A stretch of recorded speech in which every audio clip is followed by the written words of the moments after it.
বাবাজি ভাইরা আমার ওয়াইস করনি বললে শোনো আপনি সোনার মদিনা থেকে এসেছেন আর আপনার নাম হলো উমর। উমরে ফারুক বললেন আপনি কি করে বুঝতে পারলেন? বলে আপনার শরীর থেকে যে ঘ্রাণটা যে খুশবুটা বের হয় ওটা নবীর শরীর থেকে পাওয়া যায়। জোরে বলেন সুবহানাল্লাহ। এই উমর আমি নবীজিকে প্র্যাকটিক্যালে দেখে নাই ঠিকই, কিন্তু আমার নবীজিকে আমি প্রতিনিয়ত প্রতিদিন স্বপ্নের মাধ্যমে দেখতে পাই। উমর বলে আজকে নবীকে তুমি এত ভালোবাসো কিন্তু নবীকে প্র্যাকটিক্যালে কেন দেখতে যাও না? বলে এই জন্য যাওয়া হয় না, আমার বাড়িতে একটা বৃদ্ধ মা আছে, এই বৃদ্ধ মাকে যদি আমি ছাড়িয়ে যাই ওই বৃদ্ধ মায়ের সেবা করার মতো কেউ থাকবে না। আর আমি যদি চলে যাই মা যদি নারাজ হয়ে যায় কালকে আমাদের দিনে আমি জবাব দিতে পারবো না, আমার দ্বারা জবাব দেওয়া সম্ভব হবে না। আমার নবী মুস্তাফা সাল্লাল্লাহু তাআলা আলাইহি ওয়াসাল্লাম বলেছে আমি তোমাকে স্বপ্নের মাধ্যমে দেখা দিই কিন্তু তোমার মায়ের খিদমত ছাড়িয়া আজকে তুমি সোনার মদিনায় আসিও না। আজকে অনেকে আছে রে বাবা নিজের পিতা ও মাতাকে দেখভাল করে না, খিদমত করে না, কিন্তু শেষ বয়সে 4 লক্ষ টাকা 5 লক্ষ টাকা খরচ করে হজের উদ্দেশ্যে সোনার মদিনায় যায়।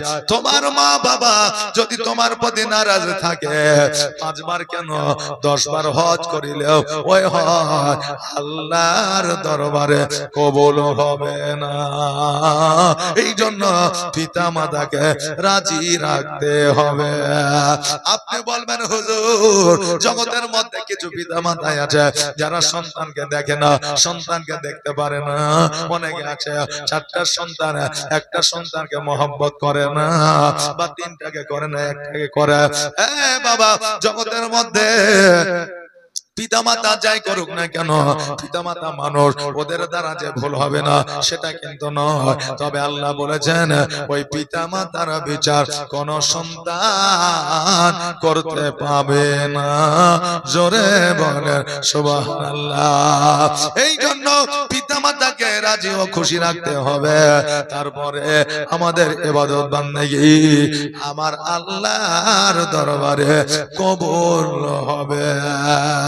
বয়স করনি বলে শোনো আমার মা আমার বাড়িতে আছে অসুস্থ, এই জন্য আমার মাকে ছাড়িয়া আমি কখনো সোনার মদিনায় যাইনি।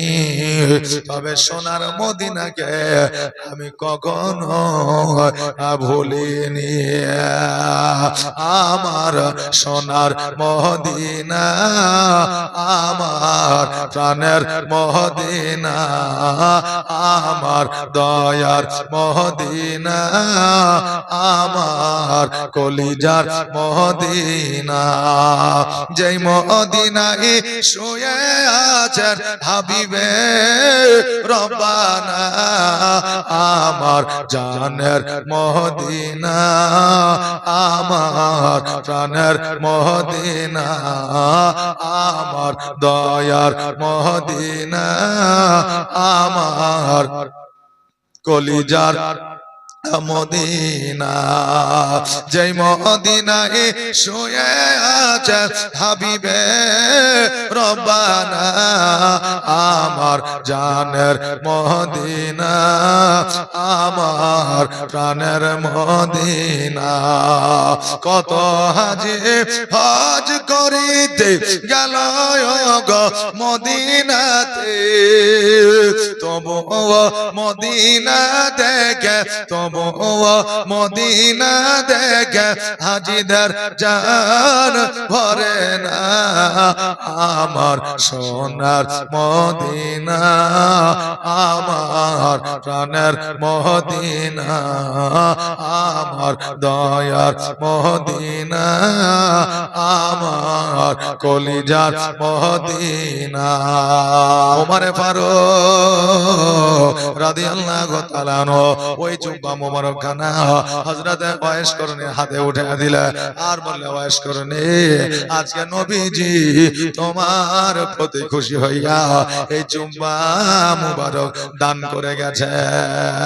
এই জুব্বা মোবারক তোমাকে উপহার দিয়ে গেছে, যে জুব্বা আমিও পাই নাই, হযরত আলীও পাই নাই, হযরত ওসমান গনিও পাই না।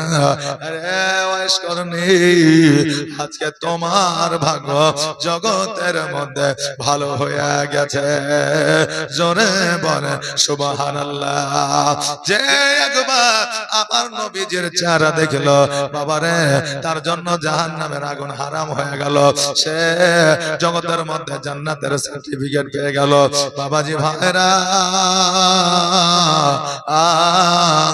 আজকে নবীজি ডুপ্লিসিটি নবীজির চেহারার কোন রকমের আপনার কপি শয়তান কিয়ামত পর্যন্ত করতে পারবে না। ওমরে ফারুক রাদিয়াল্লাহু তাআলা আনহু ওইখান থেকে বাবা বাড়ির দিকে গেলেন। আমার উমর খলিফায়ে রাশিদিন দ্বিতীয় ছিলেন, উনি রাজত্ব কিভাবে করেছেন, উনি রাজত্ব কেমন করেছিলেন বাবারে, ওনার সন্তান হোক না কেন, ওনার আত্মীয় হোক না কেন, আর পাড়া প্রতিবেশী হোক না কেন, শহরবাসী হোক না কেন, রাজ্যবাসী হোক না কেন, কেন্দ্রবাসী হোক না কেন, যে যেমন অন্যায় করতো, অন্যায়ের সাজা কোরআনের আইন মোতাবেক দিত। জোরে বলেন সুবহানাল্লাহ। ওনার একজন সন্তান, হ্যাঁ বাবাজি ভাইরা, মদ্যপান করেছিলেন। অনেক কেতাবে অনেক রাবীরা বলেছে চিপি দ্বারা শুধুমাত্র টেস্ট করেছিলেন, টেস্ট করেছিল এটা যে নবী হারাম করেছে, কেন হারাম করেছে একটু চেখে দেখতে চায়। ওই কথাটা হযরতে ওমরের কানে পৌঁছে গেল। ওমরে ফারুক রাদিয়াল্লাহু তাআলা আনহু সঙ্গে সঙ্গে ওই নিজের সন্তানকে 101 দররা মারার হুকুম দিল। 101 দররা আপনার মারার হুকুম দেওয়া হলো। কিন্তু খলিফায়ে রাশিদিনের সন্তান বলে কেউ বাবা আমার রাজি হইল না। হযরতে ওমরে ফারুক রাদিয়াল্লাহু তাআলা আনহু নিজে আপনার মারতে আরম্ভ করলেন। মারতে মারতে এমন অবস্থা, এমন সময় হইল তিনার সন্তান ইহ জগৎ ছেড়ে পর জগৎ গমন করলো। জোরে বলেন সুবহানাল্লাহ। নিজের সন্তান পাপ করেছে বলে নিজের সন্তান বলে ক্ষমা করে না, আপনার দররা মারতে মারতে ইহ জগৎ ছেড়ে পর জগৎ গমন করলো। আপনার অন্যান্য সেনারা বলতেছে, ওগো আমাদের খলিফায়ে রাশিদিন, ওগো আমাদের বাদশাহ, আজকে নিজের সন্তানকে আপনি মারতে মারতে মেরে দিলেন। আজকে আপনার প্রাণে, আপনার জানে দয়া হলো না। ওমর বলে, এ হলো আমার সন্তান, আমার দয়া হবে না, মায়া হবে না, তা কি করে হতে পারে? কিন্তু একটু মদ্য পান করার কারণে আল্লাহ তাকে জাহান্নামের মধ্যে দিয়ে দিত, জগতের মধ্যে আমি তার বিচার করে দিলাম। মারতে মারতে সে মারা গেল, অতএব সে জাহান্নাম থেকে বেঁচে গেল। অতএব শোনো রে, আজকে জগতের আরামের চাইতে কাল কিয়ামতের দিনের আরাম সব চাইতে বড়। জোরে বলেন সুবহানাল্লাহ। ওই উমরে ফারুক রাদিয়াল্লাহু তাআলা আনহু রাজত্ব চালাতেন, কিন্তু রাজত্বের বেতন কোনোদিন নিতেন না, রাজত্বের বেতন কোনোদিন নিয়ে চালাইতেন না। আমার উমর রাদিয়াল্লাহু তাআলা আনহু নিজের টুপি সেলাই করে চালাতেন, আর একটা টুপির দাম নিতেন 1 টাকা করে। ওই টুপির দাম নিতেন, 20টা টুপি সেলাই করেছে, আর তার সেনাকে দিয়ে বলেছে এই টুপিটা তুমি বাজারে গিয়ে বিক্রি করে আসো। তবে শোনো, 20টা টুপির মধ্যে একটা টুপি কিন্তু খারাপ আছে, কেউ যদি নেয় তাকে দেখিয়ে দিয়ে দেবে, আর যদি দেখিয়ে না দেওয়া হয় তবে এই টুপিগুলা তুমি বিক্রি করবে না।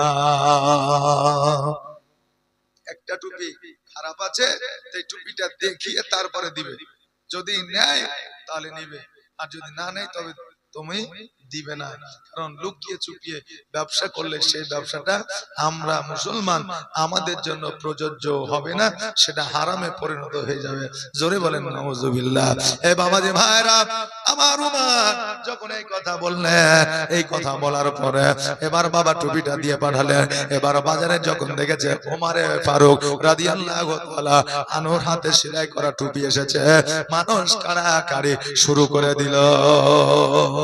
এখন প্রধানমন্ত্রী যদি কোন একটা জিনিস বিক্রি করে, মানে তৈরি করে যদি বিক্রি করে কোন জায়গায় 10 টাকা দাম আর ও 50 পয়সা নিবে, তাহলে মানুষের মধ্যে হুড়াহুড়ি শুরু হবে কি হবে না? যে তোমারে ফারুকের টুপি সেলাই ছিল ভালো এবং টুপি পরতেও লাগতো ভালো, এই জন্য ওনার টুপি মার্কেটে আসলে মানুষ তাড়াহুড়া করে যে যা পেতো নিয়ে নিত। মাত্র 20টা টুপি। এবার বাবা ওই হুড়াহুড়ি করে কি নিয়ে নিয়েছে, ছেঁড়া টুপিটা কে নিয়েছে ও কিন্তু জানতে পারেনি, কিন্তু 20টা টুপিতে 1 টাকা করে 20 টাকায় কিন্তু সে পেয়ে গেছে। ওই 20 টাকা লইয়া উমারে ফারুকের কাছে গেলেন, যাওয়ার পরে 20 টাকা যখন তুলে দিলেন, এবার উমারে ফারুক বলতেছে, শোনো, আমি 20টা টুপি তোমাকে দিয়েছিলাম, 20 টাকা আমি তোমার কাছ থেকে পাবো, কিন্তু একটা টুপি খাম ছিল, এই জন্য হয়তো 19 টাকা 50 পয়সা পাবো, নইলে 19 টাকা পাবো, নইলে আমি টাকা একবারে পাইবো না। কিন্তু আজকে শোনো, তুমি 20টা টুপিতে 20 টাকায় দিয়েছ, বলো বলো ওই খাম টুপিটা যে নিয়েছে সে কি স্বইচ্ছায় নিয়েছে নাকি তুমি আন্দাজে দিয়েছ?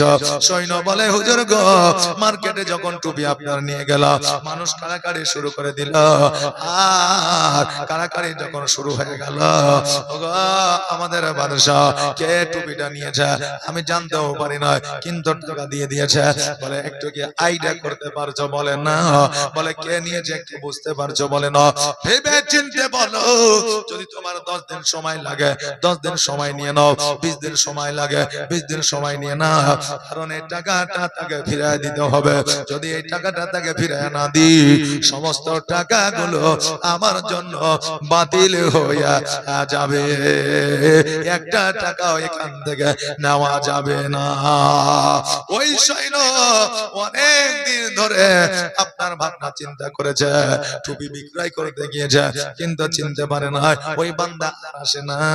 এবার শেষ পর্যন্ত আমার উমরে ফারুক রাদিয়াল্লাহু তাআলা আনহু ওই টুপিগুলার টাকাগুলোকে ফকির মিসকিনদের এক সঙ্গে বসায়া খাওয়াইয়া দিল। জোরে বলে সুবহানাল্লাহ। আরে বাবাজি ভাইরা, এখন নেতা মোড়াল মন্ত্রী এই রকম কোথায় পাওয়া যাবে? নিজের মাথায় করে খাবারটাই আপনার মানুষের বাড়িতে, প্রজার বাড়িতে পৌঁছে দিয়েছে। কারণ আমি যেহেতু খলিফায়ে রাশিদিন, কিয়ামতের দিন যদি এরা আমার নামে নালিশ করে দেয়, আমি আল্লাহর দরবারে জবাব দিতে পারবো না। জোরে বলে সুবহানাল্লাহ। নবীর প্রেমে পাগল হইলে, নবীর প্রেমে পাগল হইলে আমার আল্লাহ তাআলা খুশি। নবীর দরুদ পড়ো দিবানিশি, নবীর দরুদ পড়ো দিবানিশি। ও কি নবীর প্রেমে পাগল হইলে আমার আল্লাহ তাআলার দিদার মিলে গো। জোরে বলে সুবহানাল্লাহ। ও কি নবীর প্রেমে পাগল হইলে আমার আল্লাহ তাআলার দিদার মিলে গো। থাকো যদি যদবাহালে, থাকো যদি যদবাহালে, হইয়া প্রেম দাসী। নবীর দরুদ পড়ো দিবানিশি, নবীর প্রেমে পাগল হইলে, নবীর প্রেমে পাগল হইলে আমার আল্লাহ তাআলা খুশি। নবীর দরুদ পড়ো দিবানিশি। আমার উমর রাদিয়াল্লাহু তাআলা এইভাবে বাবা আপনার রাজত্ব করেছিলেন, যে ইতিহাস আপনাদের ইমাম ইমাম আমার কাছে বসে আছে, আজকে উনিও গ্র্যাজুয়েশন কমপ্লিট করেছে, আপনার ভারতের ইতিহাস পড়েছে, আলিয়া বোর্ডের ইতিহাস পড়েছে। আমি যেটা আগে বললাম যে ওসমান গনির ব্যাপারে এই ভারতের ইতিহাসে লিখেছে উনি নাকি নিজেদের মধ্যে রাজত্বের সম্পদ বিলি বন্টন করেছে, এই জন্য পাথরের আঘাত করে তাকে ইহ জগৎ ছেড়ে পর জগৎ গমন করাইছে। জোরে বলেন নাউজুবিল্লাহ। আরে বাবা রে ভাইরা, যে নবীর প্রেমিক হয়, যে নবীর আশিক হয়, যে নবীর পথ অবলম্বন করে চলে, সে কোনদিন নিজের ভালাই চাই না, অপরের ভালাই চায়। আমার হযরত আলী রাদিয়াল্লাহু তাআলা আনহু যখন বাবা আমার ফাতেমাকে বিবাহ করবে, ওই সময়ে আমার আলী রাদিয়াল্লাহু তাআলা আনহুর কোনো টাকা পয়সা কোনো সম্পদ ছিল না। আমার নবীজি বললে, এই আলী শোনো রে, ফাতেমাকে বিবাহ করতে গেলে আজকে তোমাকে মোহরানা আদায় করতে হবে, মোহরানা যদি তুমি আদায় না করো তবে বিবাহ হবে না। বলে হুজুর গো, আমার কাছে টাকা পয়সা তো দূরের কথা, আমি একবেলা কি খাবো সেটাই আমার কাছে না। নবী আমার বলে, আলী আজকে বলো বলো তোমার বাড়ি থেকে বিক্রয় করার মতো কিছুই না। আলী বলল, আমার বাড়িতে তিনটা জিনিস আছে, এক নম্বর হলো তলোয়ার, দ্বিতীয় নম্বর হলো ঢাল, আর তৃতীয় নম্বর হলো একটা লোটা। এই তিনটা জিনিস ছাড়া আমার বাড়িতে আর কিছুই না। নবী আমার বলে, আলী লোটাটা তোমার প্রয়োজন হবে, দরকার হবে, ওই লোটাটা তুমি উজু বানাবে, পানি পান করবে। আলী রে, আজকে তলোয়ারটা তোমার নিজের জান রক্ষা করার জন্য কাজে লাগবে, তোমার সংরক্ষণের জন্য কাজে লাগবে। অতএব শোনো, ঢাল কানা না থাকলে অনেক সময় যুদ্ধ করা যায়, যুদ্ধে জয়লাভ করা যায়, যুদ্ধে শামিল হওয়া যায়। তবে ঢালটাকে তুমি বিক্রয় করে দাও, আর ঢালটাকে বিক্রয় করে তুমি আমার ফাতেমা আর মোহরানা আদায় করে না। আমার আলী বাড়িতে গেলে, বাড়িতে যাওয়ার পরে ঢাল খালাকে নিয়ে আর নামার পরে এবার যেন বাজারে যাচ্ছে বিক্রি করার জন্য। রাস্তার মাঝে ওসমান গনি দাঁড়ায় আছে। ওসমান গনি বলতেছে, এই আলী, যুদ্ধ নাই, ঝামেলা নাই, কোন রকমের সমস্যা নাই, ঢাল নিয়ে তুমি কোথাও যাও। আলী বলতেছে, ওসমান ভাই, তুমি কি জানো না, জানো না আমার ফাতেমার সঙ্গে আমার বিবাহ ঠিক হয়ে গেছে, এই ঢালটাকে বিক্রয় করে আমি মোহরানা আদায় করতে চাই। বাবা রে, আজকে জগতের মধ্যে মোহরানার গুরুত্ব কম আর পণের গুরুত্বটা বেশি। 5 লাখ টাকা পণ নিতে হবে, এটা আমাদের জানা আছে, কিন্তু মোহরানা যে করতে হবে কত, এটা আমাদের জানা না। 1001 টাকা নইলে 5001 টাকা আমরা মোহরানা করি। এই মা বোনেরা, আমার বাবাজি ভাইরা, মোহরানাটা আমাদের জন্য হলো হালাল, আর পণ নেওয়াটা আমাদের জন্য হলো হারাম। আর যেটা হারাম সেটা আমরা বেশি নিই, আর যেটা হালাল সেটাই আমরা কম দিই। এখান থেকে বোঝা যায় আমাদের হারামের প্রতি ইন্টারেস্টটা বেড়ে গেছে, আর হালালের প্রতি ইন্টারেস্ট আমাদের কমে গেছে। বাবাজি ভাইরা, ওসমান গনি বলতেছে, এই ঢাল কানার দাম কত নিবা? বলে, কে নিবে? বলে, আমি নেব। আমার কাছে কি বিক্রয় করবো না? বলে, কেন করবো না? আমি তো ঢাল বিক্রয় করব, যে নিবে তাকেই দেব, তুমি যদি চাও তোমাকে দেব। এবার ওসমান গনি বলল, কত নিবা বলো? বলে, আমি তোমাকে দাম কি করে বলবো, তুমি যেটা দিবে সেটাতে আমি দিয়ে দিব। বন্ধু বান্ধবের মধ্যে, আত্মীয় স্বজনের মধ্যে বাবারে কোন দাম দর হয় না, যদি বন্ধু বান্ধব হয়, যদি মোহাব্বত থাকে। আজকে আমাদের আত্মীয়তার সম্পর্ক এমনই, ভাই যখন বিপদে পড়ে ওই ভাইয়ের সম্পত্তিটা সবার আগে ভাই কিনে। কি বলে ভাইকে? আর বলে না যে ভাই তোমার টাকার দরকার আছে, তুমি 1 লাখ 2 লাখ জমি বেচতে হবে না, তুমি কাজ করলো পরে আমাকে দিয়ে, কথা বলে না। বলে, জমি বেচবি? বলে, হ্যাঁ। তাহলে আমাকে দে, তোর যত টাকার দরকার তুই লে। এই জন্য বাবা আমাদের আত্মীয়তার মধ্যে পার্থক্য এটা, আগের আত্মীয়তার মধ্যে একে অপরকে দিয়ে সহযোগিতা করেছে, আর এখন আমাদের মধ্যে সহযোগিতার হাতটা তখনই বাড়িয়ে দেয় যখন তার মধ্যে কিছু সার্থকতা থাকে। বাবা রে, এবার হযরত আলী বলল আপনি যেটা দেবেন আমি সেটাতেই দিয়ে দিব। হযরত ওসমান গনি পকেটের মধ্যে হাত ঢুকাইলেন, আর যত টাকা ছিল সব টাকা আমার আলীর হাতে দিয়ে দিলেন। আর আলীর হাতে দেওয়ার পরে এতগুলো টাকা আলী জীবনে দেখে না, পাওয়ার পরে অনেক খুশি হয়ে গেলেন। ঢালটা দিয়া আমার আলী নবীর বাড়ির দিকে রওনা দিয়েছে। ওসমান বলে আলী রে, এত তাড়ার কি আছে, একটু দাঁড়ায় যাও, কথা বলে যাও। আলী বলতে যে শোনো গো, আমার নবী দাঁড়ায় আছে আমার জন্য, আমি মোহরানার টাকা নিয়ে যাব, আমার নবীকে দেব, আর আমার নবী আমার বিবাহ পড়াবে, আজকে আমার জন্য ওয়েট করতে আছে। যদি নবী নারাজ হয়ে যায় আমি কিয়ামতের দিন জবাব দিতে পারবো না, অতএব আমার দেরি করা যাবে না। ওসমান গনি বলল আলী বেশি দেরি করাবো না, একটু দাঁড়িয়ে যাও। বলে কি বলছো বলো। বলে আলী রে, আজকে তোমার ফাতেমার সঙ্গে বিবাহ হয়, আজকে তুমি কি আমাকে দাওয়াত দিবা না? আলী বলতে যে ভাই রে, আজকে যদি আমার টাকা থাকতো, পয়সা থাকতো, ধন সম্পত্তি থাকতো, আজকে তোমাকে শুধু দাওয়াত নয়, আমি খুশিতে সারা আরবের মানুষকে দাওয়াত দিতাম। জোরে বলো সুবহানাল্লাহ। হে বেরাদার, আল্লাহ যাকে টাকা দিয়েছে তাকে মন মানসিকতা দেয় না, আর আল্লাহ যাকে টাকা দেয় না তাকে মন মানসিকতা দিয়েছে। যারা বড় লোক ধনী আছে, পাশের বাড়িতে যদি খেতে না পায় তাদেরকে 100 টাকা দেবে না, যদি একটা এতিম বাচ্চা রাস্তা রাস্তা ঘুরে তাকে 100 জায়গা দেবে না, কিন্তু লক্ষ লক্ষ টাকা খরচ করে বাড়িতে বিলাইতি কুকুর পুষবে। এইটা হলো আমরা মানুষ রে বাবাজি ভাইরা।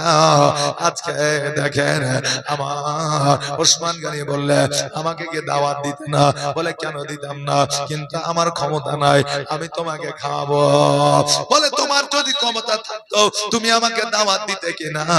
বলে হ্যাঁ আমি দাওয়াত দিতাম। বলে তুমি যদি আমাকে দাওয়াত দিতে তোমাকে একটা উপহার দিতে হইতো। বলে হ্যাঁ। আলী রে, আজকে ঢালটা তোমার কাছ থেকে কিনে নিলাম। বলে হ্যাঁ। এখন আমার? বলে হ্যাঁ। বলে আমি ফাতেমার বিবাহতে আমি ঢালটা পুনরায় তোমাকে উপহার দিয়ে দিলাম। জোরে বলেন সুবহানাল্লাহ। ওই আলী ঢালটা নিয়ে আমার নবীর কাছে হাজির হইলেন। আমার নবীজি বলতে আলী কি ব্যাপার, তুমি কি ঢাল বিক্রি করনি? বলে হুজুর গো, আমি ঢাল বিক্রি করেছিলাম, কিন্তু ঢালটা আবার পুনরায় আমাকে দান করেছে, উপহার দিয়েছে। বলে কে? বলে ওসমান গনি। নবী আমার বলে আলী, এই জন্য আমার ওসমান গনি গুনাহের খাতা আমার আল্লাহ বন্ধ করে দিয়েছে। জোরে বলেন সুবহানাল্লাহ।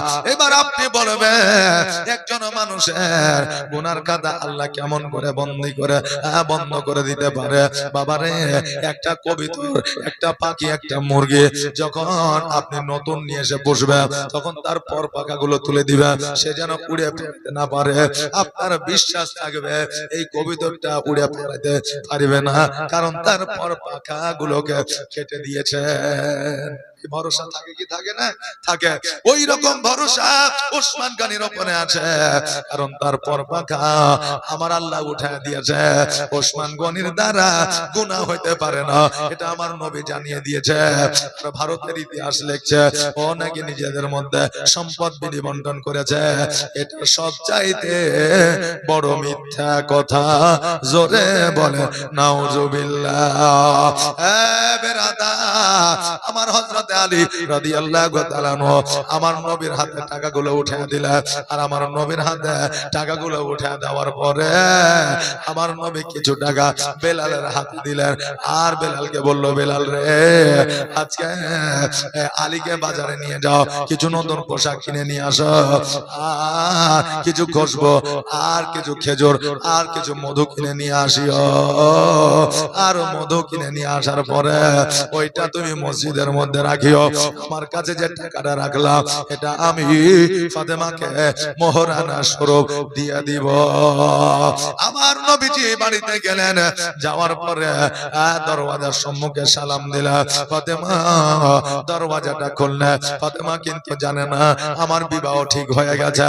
আমার নবী বলে, ফাতেমা আজকে তোমার বিবাহ আমি ঠিক করে ফেলেছি। ফাতেমা তুমি কি রাজি বলো? আমার ফাতেমা বললেন, নবী গো, আজকে যখন আপনি আমার জন্য জামাই খুঁজেছেন, আমার জন্য বর খুঁজেছেন, নিশ্চয় ভালো হবে, নিশ্চয় খারাপ হবে না। ওগো নবী, আজকে আপনি যার সঙ্গে বিবাহ দেবেন আমি ফাতেমা তাকেই বিবাহ করব। নবী বলে, ফাতেমা আজকে কোন রাজা ধরিয়া আমি বিবাহ দিই নাই রে মা, আজকে কোন টাকা পয়সা সম্পদ বলার সঙ্গে বিবাহ দিই নাই। ফাতেমা এমন একজনের সঙ্গে বিবাহ দিয়েছি, সে হলো গরিব, তার বাড়ি নাই, ঘর না, এমনকি সে ছাগল বকরি চড়ায়। ফাতেমা বললে, ওগো নবীজি, আমার স্বামী যাই করুক না কেন, আমার স্বামী আমার কাছে রাজা, মহা রাজা, জোরে বলে সুবহানাল্লাহ। প্রত্যেকটা বিবির কাছে প্রত্যেকটা স্বামী রাজা, মহারাজা, সবার চাইতে দেখতে সুন্দর, সবার চাইতে দেখতে ভালো হবে, সবার চাইতে ওই স্বামীর ব্যবহার ভালো হবে, তখনই ওই বিবির মোহাম্মত চেনা যাবে। বাবাজি ভাইরা, আমার নবী মুস্তাফা সাল্লাল্লাহু তাআলা আলাইহি ওয়াসাল্লাম খুশি হয়ে গেলেন। ফাতেমা আজকে তুমি যখন রাজি হইলা আমি নবী খুশি হইয়া গেলাম।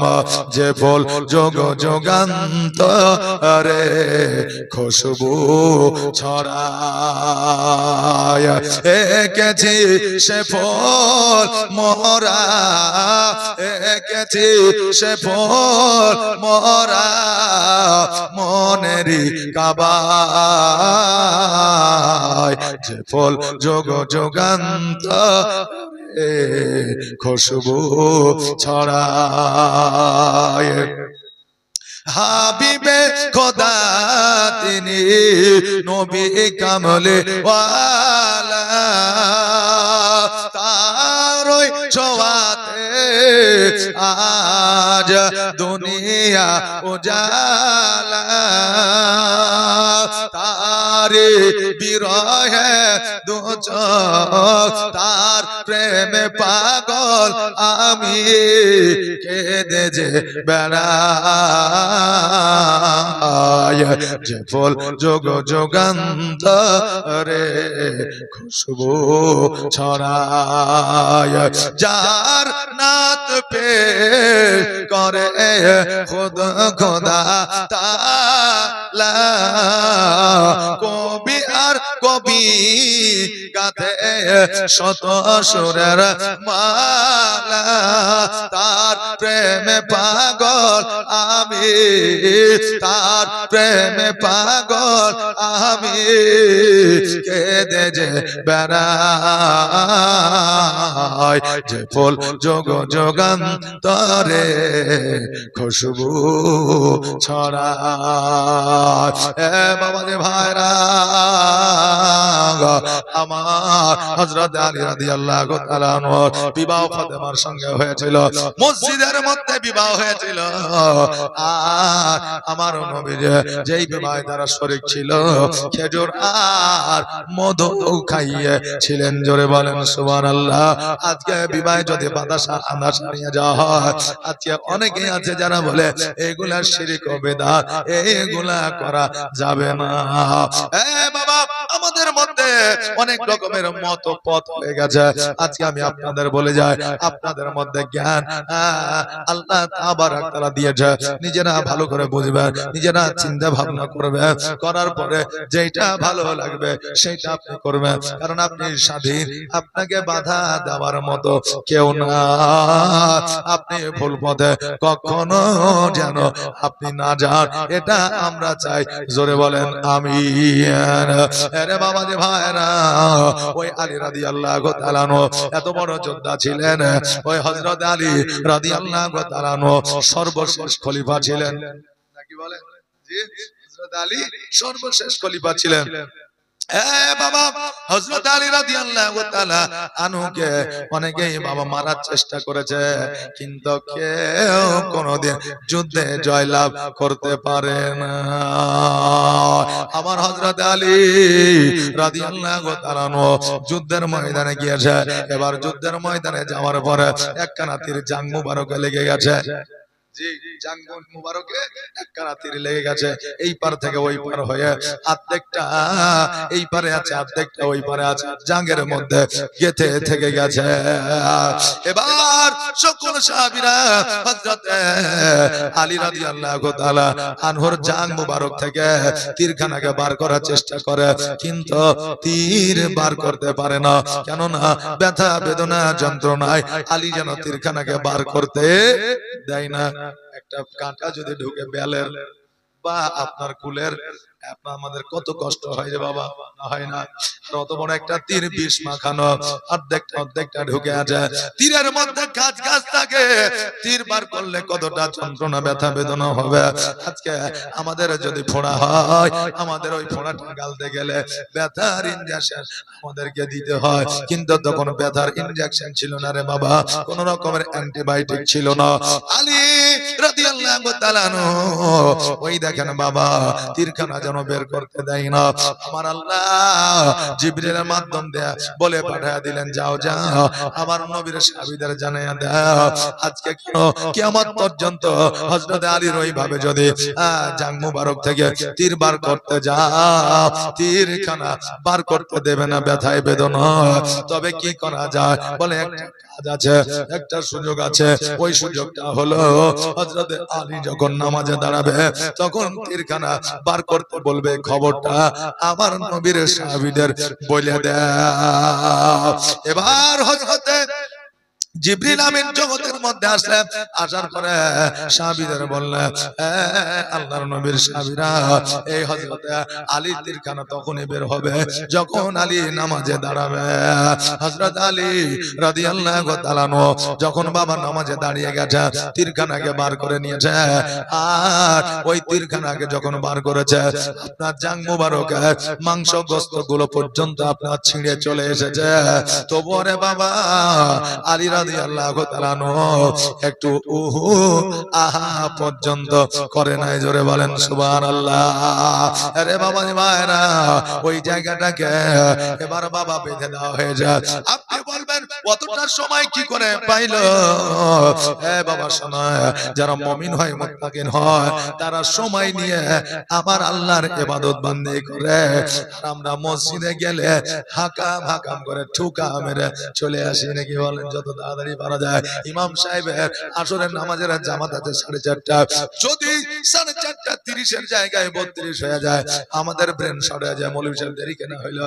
2 মিনিট দেরি করা কি দরকার ছিল? তাড়াতাড়ি যা, একামত দিয়েছে, নামাজটা পড়িয়ে দেন।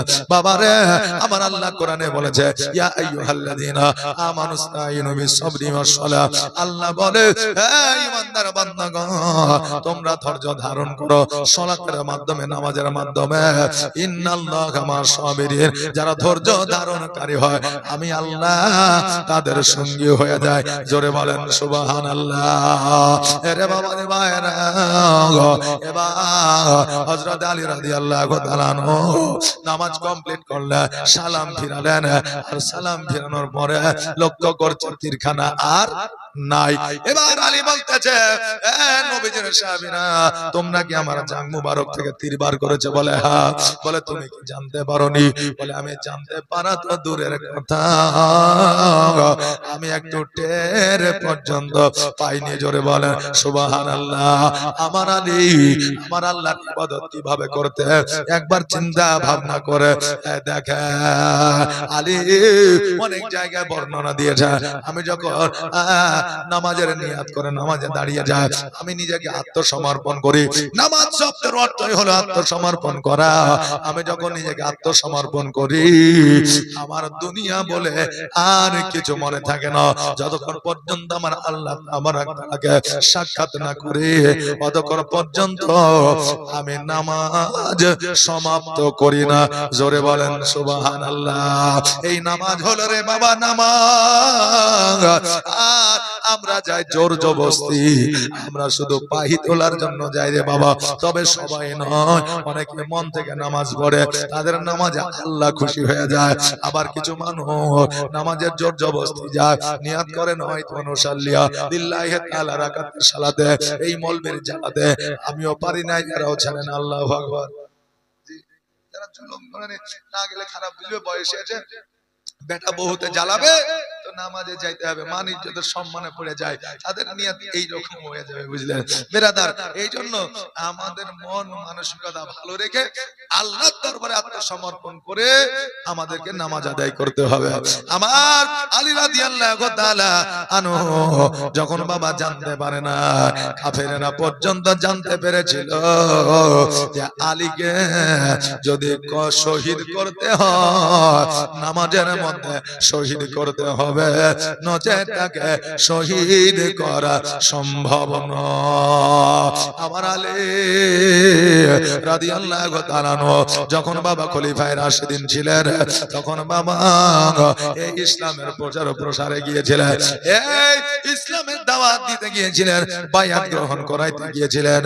আর হযরত আলী রাদিয়াল্লাহু তাআলা নামাজ পড়তে যখন গিয়েছিলেন, ওই নামাজরত অবস্থা তিনার গর্দানে ছোরা চালিয়েছিল, তলোয়ার চালিয়েছিল। বাবারা, অন্য কোন ধর্মের মানুষ নয়, আমাদের ধর্মের মানুষ, তারা কিন্তু মুসলমান, কালেমা পড়েছিল, কিন্তু তাদেরকে মুসলমান বলা যাবে না, তারা হলো মুনাফিক মুসলমান। আমাদের মধ্যে মুনাফিক মুসলমান আছে না নাই বাবা? আছে। তারা ছিল মুসলমান, কিন্তু তারা মুনাফিক মুসলমান ছিল, তাদের ঈমান আমল ছিল না, তারা জান্নাতে যাবে না, আল্লাহ তাদেরকে ক্ষমা করবে না। ইবনে জিয়াদ ও কিন্তু মুসলমান ছিল, কিন্তু আমার নবীর কালমা পড়েছিল, কিন্তু সে মুনাফিক মুসলমান ছিল। আমার আলী রাদিয়াল্লাহু তাআলা আনহুকে নামাজ অবস্থায় যখন তলোয়ার চালিয়ে দেওয়া হলো, গর্দান কেটে গেল, হযরত আলী রাদিয়াল্লাহু তাআলা আনহু ইহ জগৎ ছেড়ে পর জগৎ গমন করলেন। একবার আওয়াজ দিয়ে বলেন, ইন্না লিল্লাহি ওয়া ইন্না ইলাইহি রাজিউন। আরে বাবা, ইসলামের জন্য যারা জীবন দিয়েছে তারা কখনো মুর্দা নয়, তারাকে মুর্দা বলা যাবে না। যদি মুর্দা বলা হয়, আমাদের ঈমান আমল টিকবে না, মরতে হবে। একদিন তোমাকে ভুলে যাইও না, হবে মাটির বিছানা গো তোমার আসল ঠিকানা। এ গাড়ি বাড়ি টাকা করে কিছুই যাবে না, হবে মাটির বিছানা গো তোমার আসল ঠিকানা। কাঁদবে পিতা, কাঁদবে মাতা, কাঁদবে রে ভাই বোন, আরে এসে পাশে বসে কাঁদবে আত্মীয় স্বজন। আর করবে দোয়া খোদার কাছে মুমিন মুমিনা গো তুমি ভুলে যেও না, হবে মাটির বিছানা গো তোমার আসল ঠিকানা। খালি হাতে এসেছো তুমি, যাবে খালি হাতে,